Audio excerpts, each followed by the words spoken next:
Bonjour et bienvenue en tête-à-tête sur France 24. Notre invité cette semaine est Martin Fayulu. C'est un opposant congolais. Il est à la tête du parti L'Engagement pour la citoyenneté et le développement. Il est avec nous depuis Kinshasa. Merci beaucoup, Martin Fayulu. Bonjour, Marc Pellman.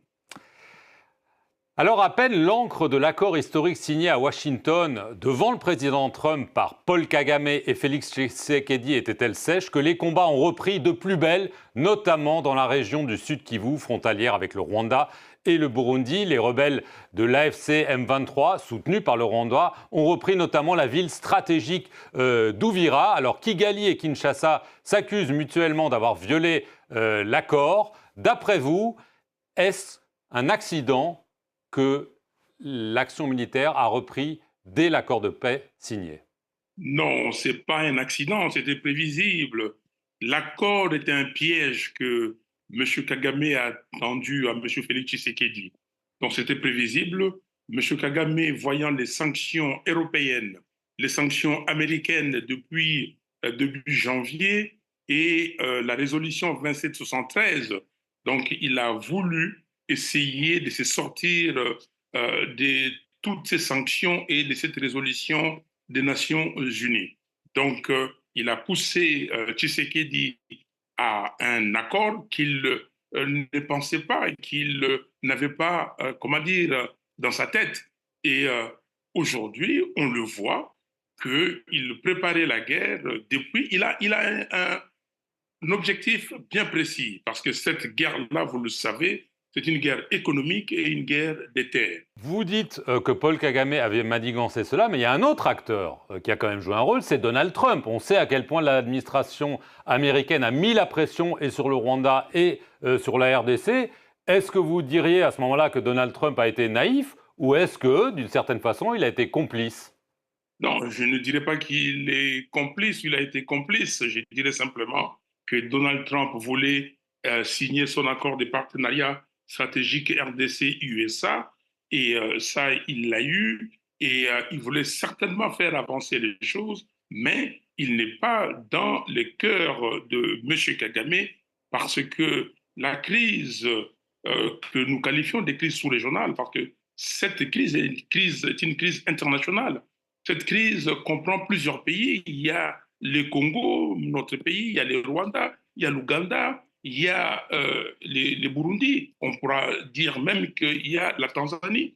Donc c'est une crise sous-régionale et Trump, le président Trump a certainement eu la bonne volonté de faire arrêter les choses, mais M. Kagame, dans son hégémonie, ne pensait pas comme les autres. Est-ce que, d'après vous, c'est le Rwanda qui est coupable ou est-ce que vous accusez aussi Félix Tshisekedi peut-être aussi de ne pas avoir eu l'intention de respecter cet accord ou alors est-ce que vous pensez qu'il était de bonne foi? Non, le Rwanda est coupable, Félix Tshisekedi est coupable, il y a beaucoup de coupables. Tous sont coupables d'abord depuis qu'ils ont saboté la vérité des jeunes, la voix du peuple. Ce que le peuple a demandé en 2018-2019, ils n'ont pas accepté ça. Ça, c'était la complicité de M. Kabila, M. Kagame et M. Félix Tshisekedi. Donc, tous ils sont coupables, mais aujourd'hui, si on fait fi de ce qui s'est passé, aujourd'hui, si les gens veulent la paix dans la région, tout le monde doit respecter les engagements. Cet accord, pour nous, c'est un accord déséquilibré, à l'avantage du Rwanda. Même à l'avantage du Rwanda, M. Kagame n'accepte pas. Donc j'accuse M. Kagame pour ne pas avoir respecté l'accord et pour sa volonté de prendre les localités du Congo, les ressources du Congo, et j'accuse Félix Tshisekedi simplement parce que lui ne veut pas une cohésion interne, une cohésion nationale à l'interne.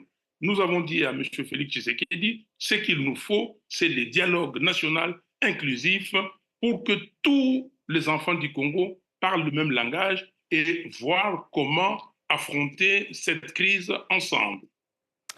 D'après vous, quel est l'objectif que vous assignez à Paul Kagame? On a parlé des Kivu, certains parlent du Katanga. Est-ce que vous craignez, Martin Fayulu, une partition de la RDC? Est-ce que aujourd'hui, ça devient quelque chose de plausible. Non, mais c'est depuis longtemps que j'ai écrit et j'ai dit à tout celui qui veut m'entendre que l'objectif est la balkanisation du Congo. Monsieur Kagame ne viendrait peut-être pas partout, n'ira peut-être pas partout, mais il a besoin des Kivu et peut-être Museveni va s'occuper de l'Ituri et les autres vont s'occuper d'autres contrées. Donc, ce qu'il y a là, c'est l'intégrité territoriale du Congo qui est menacée. Donc il faut arrêter, et c'est pour cela que je demande à la communauté internationale, elle peut arrêter ça. Je demande au président Trump, lui peut arrêter, c'est-à-dire de reprendre les sanctions contre M. Kagame et le Rwanda et de dire à tout le monde que la résolution 2773 doit être strictement appliquée. Cette résolution est claire. Donc, on demande au Rwanda de cesser tout soutien au M23 et AFC. On demande à l'AFC et M23 de quitter toutes les positions qu'ils ont conquises depuis Goma, Bukavu et tout le reste. Donc, c'est très simple. Si le monde, si les Nations Unies veulent aider à pacifier la région, à résoudre cette crise, je crois qu'il n'y a pas 36 solutions. La solution, c'est la résolution 2773. La solution, c'est les sanctions à Kagame et à l'interne ici, parce que nous avons aussi notre responsabilité. C'est la cohésion nationale. Allons au dialogue. Félix Tshisekedi et les évêques et les pasteurs doivent convoquer la réunion pour ce dialogue national inclusif. Est-ce que, d'après vous, parce qu'il y a un autre processus, le processus de Doha, hein, par lequel l'AFC M23 discute avec le gouvernement de Kinshasa, est-ce que, d'après vous, c'était une erreur et qu'aujourd'hui, il faut abandonner ce processus de Doha? Oui, tout à fait. Nous avons dit que c'était une erreur, mais comme on dit, le vin est tiré, il faut le boire. Nous avons dit que le processus de Doha n'avait qu'un objectif. Comment avoir le cessez-le-feu? Deux, comment mettre en application la résolution 2773? Si les belligérants s'étaient entendus pour arriver à cela, on ne pourrait pas dire que c'est un échec. Mais aujourd'hui, je ne vois pas la nécessité de ces processus de Doha. Nous avons dit qu'il nous faut un processus le plus important. C'est le processus de Kinshasa. Parce qu'aujourd'hui, on fait comme s'il n'y avait pas de Congolais. Le peuple congolais est complètement oublié. Il y a 10 millions de morts qui sont morts, et le président Trump l'a dit. Il y a plusieurs millions de Congolais qui sont déplacés, qui sont réfugiés, qui meurent comme ça. Donc, il faut que les Congolais qui sont au Congo, qui n'ont pas pris des armes, qui ont un mot à dire, ils doivent quand même participer à la résolution de cette crise. Et c'est pour cela que nous disons tous, et les belligérants, et les tenants du pouvoir aujourd'hui, et ceux qui ne sont pas au pouvoir, ceux Congolais de la société civile, des partis politiques, nous devons tous nous rencontrer, asseoir autour d'une table et voir quelles sont les causes profondes de cette crise, qui est une crise régionale, mais dont les drames se déroulent sur le sol congolais. Alors, il faut trouver une solution. Alors cet appel au dialogue, hein, vous le lancez vers Félix Tshisekedi, j'imagine vers d'autres hommes politiques. Quid de Joseph Kabila? Après des années de brouille, vous avez signé une déclaration commune avec lui le 1er mai. Depuis le 30 septembre, il a été condamné à mort hein, pour traîtrise, pour trahison pardon, et crime de guerre. D'après vous, est-ce que Joseph Kabila peut faire partie de la solution ou est-ce qu'il fait partie du problème? Le pouvoir l'accuse d'être avec Paul Kagame dans une tentative de déstabilisation. Nous disons le dialogue national inclusif. Donc, toute personne, tout Congolais, Kabila a géré ce pays pendant 18 ans. Il a une responsabilité. Kabila a fait que le pays n'ait pas d'armée. Pourquoi? Il faut qu'il vienne quand on va parler des causes profondes de cette crise. Et pourquoi le Congo n'est pas capable de répondre militairement aux attaques du Rwanda? Pourquoi? Donc Kabila doit être là, tout le monde. Nanga aussi doit être là. Nanga, c'est un Congolais.